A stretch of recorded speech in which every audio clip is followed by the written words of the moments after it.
أعوذ بالله من الشيطان الرجيم. بسم الله الرحمن الرحيم. ولقد يسرنا القرآن للذكر فهل من مدكر.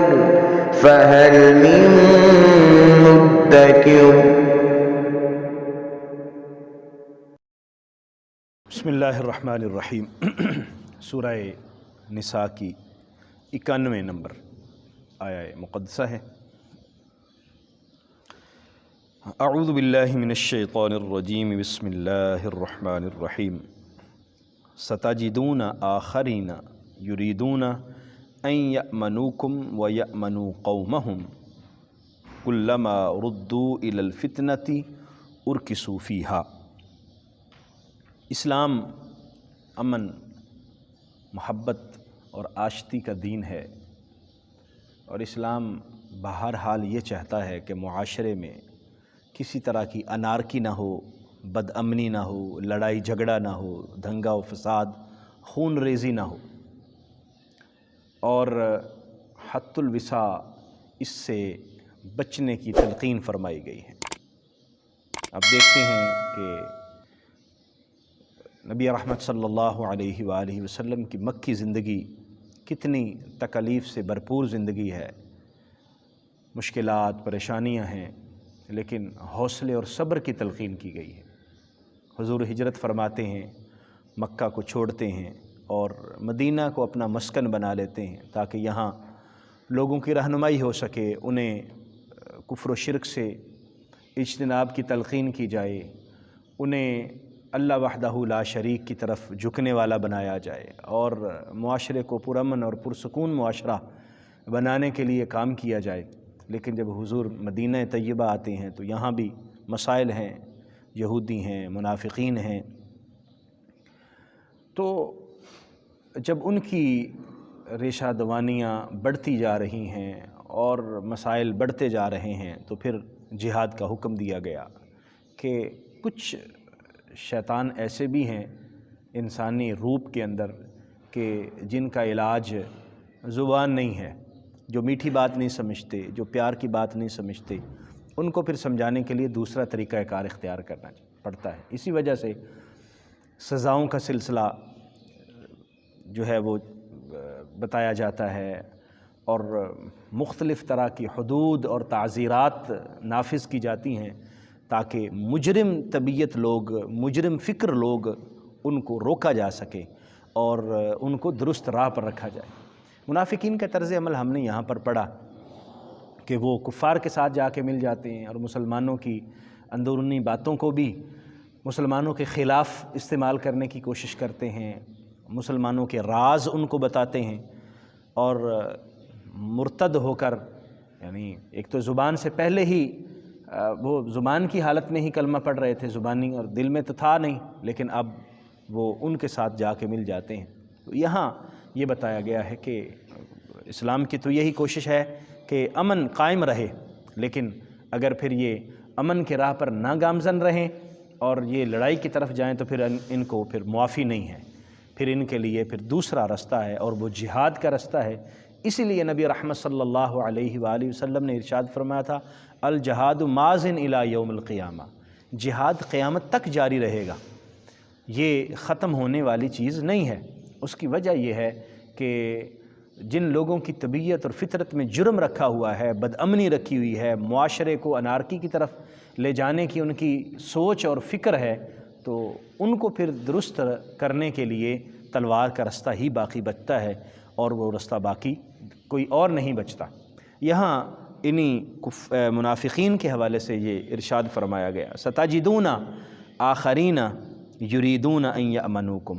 آپ پائیں گے، یقینی طور پر آپ پائیں گے دوسرے لوگوں کو، یریدون وہ چاہتے ہیں، ان یأمنوکم کہ وہ تمہارے ساتھ بھی امن میں رہیں، وَيَأْمَنُوا قَوْمَهُمْ اور اپنی قوم سے بھی امن میں رہیں. اب ظاہری طور پر تو وہ یہی چاہتے ہیں کہ مسلمانوں کے ساتھ بھی کوئی لڑائی جھگڑا نہ ہو، اور ان کی جو اپنی قوم ہے ان کے ساتھ بھی لڑائی جھگڑا نہ ہو، امن کی صورتحال رہے. لیکن کلما ردوا الی الفتنۃ،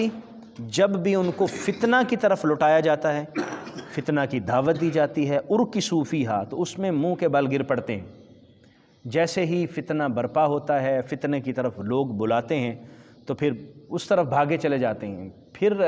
ان کے بلند و باغ دعوے کہ ہم امن پسند ہیں، پھر وہ دھرے کے دھرے رہ جاتے ہیں۔ آپ آج کے دور میں یوں دیکھ لیں کہ آپ کو لوگ نظر آئیں گے، مغرب کے لوگ نظر آئیں گے، دیگر لوگ امن کی بڑی باتیں کر رہے ہیں، لیکن جہاں پر بھی مسلمانوں کو نقصان ہو رہا ہو، اسلام کو نقصان ہو رہا ہو، وہاں آپ کو وہ انوالو نظر آئیں۔ وہ امن پسند لوگ،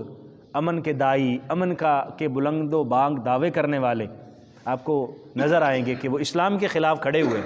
اسلام کو جو ہے وہ دبانے کے لیے، اور مسلمانوں کو جہاں موقع ملے وہ گویا کہ جب بھی فتنے کی طرف بلایا جائے تو وہ اس میں بھاگ کے چلے جاتے ہیں۔ یہ منافقین کا طرز عمل بیان کیا جا رہا ہے۔ اعلان تو کریں گے کہ ہم امن چاہتے ہیں، لیکن جیسے ہی فتنہ برپا ہوتا ہے تو اس میں پھر حصے دار بھی وہ ہوتے ہیں۔ فَإِن لَمْ يَعْتَزِلُوكُمْ، اب یہاں اسلام حکم دے رہا ہے، قرآن حکم دے رہا ہے۔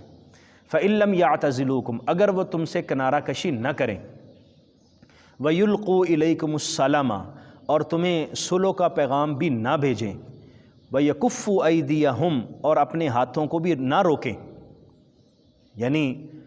پہلی بات تو یہ ہے کہ جو بھی فتنہ پرور لوگ ہیں ان کے ساتھ ان کا تعلق نہیں ہونا چاہیے، یہ ان سے دور ہوں، کنارہ کش ہو جائیں، ٹھیک ہے؟ دہشت گردوں کے ساتھ ہمارا کوئی تعلق نہیں ہے، اور فتنہ پھیلانے والوں کے ساتھ ہمارا کوئی تعلق نہیں ہے، علل اعلان ایک سائیڈ پہ رہے۔ لیکن اگر ایک سائیڈ پہ بھی نہیں رہتے، ان کے ساتھ بھی مل جاتے ہیں، مسلمانوں کو دعوت صلح بھی نہیں دیتے، کبھی ہم تو صلح کر رہے ہیں، یہ جو لڑ رہے ہیں لوگ کافر ہیں، یہ لڑتے رہیں، ہم تو صلح میں ہیں۔ لیکن اگر یہ منافقین یہ بھی نہیں کرتے، کنارہ کش بھی نہیں ہوتے، صلح کا اعلان بھی نہیں کرتے، اور اپنے ہاتھوں کو بھی نہیں روکتے، عملی طور پر بھی اس فتنے کا شکار ہو جاتے ہیں، اور مسلمانوں کے خلاف جو جنگ ہو رہی ہے اس میں اپنا حصہ ڈالتے ہیں، تو پھر اب کیا کرنا چاہیے؟ اب ہاتھ پر ہاتھ دھرے ان کو جو مرضی آئے کرتے رہنے دینا چاہیے؟ ایسا تو نہیں ہے کہ وہ جنگ میں حصہ دار بھی ہوں، مسلمانوں کے خلاف لڑ بھی رہے ہوں، اور اپنی پوری مالی طاقت بھی کافروں کے ساتھ اور جسمانی ہر طرح کی طاقت کافروں کے ساتھ ان کی ہو۔ تو پھر کیا حکم ہے؟ فرمایا پھر حکم یہ ہے فَخُذُوهُمْ، پھر انہیں پکڑ لو، وَقْتُلُوهُمْ، پھر انہیں قتل کر ڈالو، حَيْثُ ثَقِفْتُمُوهُمْ، جہاں بھی تم انہیں پاؤ۔ جب لوگ فتنہ پرور ہیں، جنگ چاہتے ہیں، امن سکون ان کو برداشت نہیں ہے، اور مسلمانوں کو ہمیشہ پریشان کرنے کا ہی انہوں نے پروگرام بنایا ہے، تو بس اب آپ بھی تلوار نکال لیں۔ پھر آپ بھی یہ نہیں ہے کہ وہ ایک تھپڑ آپ کے ایک طرف لگائیں تو آپ دوسری گال بھی آگے کر دیں، لیں ادھر بھی مار لیں، نہیں، بس آپ میدان جہاد میں اتریں، عملی طور پر سامنے آئیں، اور ان کو سازشیں قطعاً کرنے نہ دیں، اور ان کے ہاتھوں کو روکیں کہ وہ اہل ایمان کو، مسلمانوں کو یوں پریشان نہ کرتے رہیں۔ فَقْتُلُوهُمْ حَيْثُ ثَقِفْتُمُوهُمْ، جہاں بھی پائیں ان کو قتل کر دیں۔ وَأُولَئِكُمْ جَعَلْنَا لَكُمْ عَلَيْهِمْ سُلْطَانًا مُبِينًا، تم ہی وہ لوگ ہو جنہیں ہم اجازت دے رہے ہیں، جعلنا لکم، ہم تمہیں دے رہے ہیں، علیہم ان پر، سلطان مبینہ، واضح اجازت، یعنی ان کے خلاف تمہیں عملی جہاد کرنے کی واضح اجازت دے رہے ہیں، اور کھلم کھلا تمہیں حکم دے رہے ہیں کہ اب ان کے ساتھ کوئی نرمی نہیں کی جائے گی، اب ان کے ساتھ پیار اور محبت کی بات نہیں کی جائے گی۔ پھر ایک موقع آیا، نبی کریم صلی اللہ علیہ وآلہ وسلم نے ان منافقین کو مسجد سے بھی نکال دیا تھا۔ جب اللہ کا حکم ہوا، فرمایا کہ نکل جاؤ، فلاں بندہ، نام لے لے کر حضور نے فرمایا، پہلے ان کو رکھا ساتھ تاکہ یہ شاید یہ ٹھیک ہو جائیں، یہ ساتھ مسجد نبوی میں نمازیں بھی منافقین پڑھتے رہے، صحابہ کرام کے ساتھ صفوں میں بھی کھڑے ہوتے رہے، حضور کی مجلس میں بھی بیٹھتے رہے، ایک وقت تک اہل ایمان ان کو دیکھتے رہے، ان کو پرکھتے رہے، لیکن جب انہوں نے اپنی جو بھی ان کی سازشیں تھیں ان سے باز نہیں آئے تو پھر اب حکم ہو گیا کہ بس اب ان کو کوئی معافی نہیں دی جانی۔ اسلام امن کا درس ضرور دیتا ہے، امن کا پیغام ضرور دیتا ہے، لیکن اس کا یہ مطلب ہرگز نہیں ہے کہ کوئی ہم پر چڑھ دوڑے، مسلمانوں کے ساتھ ظلم کرے اور ہم کہیں گے یہ اسلام امن کا درس دیتا ہے۔ اسلام تلوار کے زور سے نہیں پھیلا، اس میں کوئی شک نہیں ہے، اسلام محبت اور آشتی کا مذہب ہے، اور اسلام قطعاً لڑائی نہیں چاہتا۔ اور نبی کریم صلی اللہ علیہ وسلم کی حدیث مبارکہ بھی ہے کہ تم کبھی یہ دعا نہ مانگو کہ یا اللہ مجھے لڑنے کی توفیق عطا فرما، اللہ سے صلح مانگو، اللہ تعالیٰ سے امن اور محبت مانگو، لیکن جب